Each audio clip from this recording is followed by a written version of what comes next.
अजित पवारांच्या अपघाती मृत्यूबाबत अमोल मिटकरी यांनी आणखीन एक दावा केलेला आहे। विमानातून कुणीतरी उडी मारण्याचा प्रयत्न करत असल्याचं सरपंचांनी सांगितलं, असा दावा मिटकरींनी केलाय। अपघाताचा उलगडा व्हावा यासाठी आपण जिवंत असेपर्यंत लढा देणार असा ठाम संकल्प अमोल मिटकरींनी केलाय।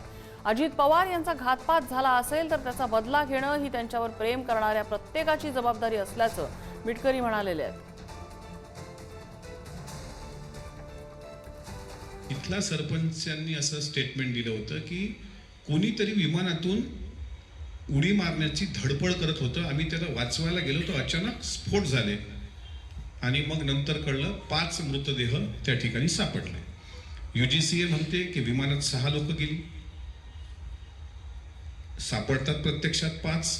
दादांसोबत विदीप जाधव त्यांचे सुरक्षा रक्षक ते सुद्धा त्या दिवशी याच्याकरता गेले होते कारण त्यांचं मूळ गाव बारामतीपासून जवळ असल्यामुळे प्रवासाचा वेळ वाचावा म्हणून ते त्या दिवशी त्यांच्यासोबत होते।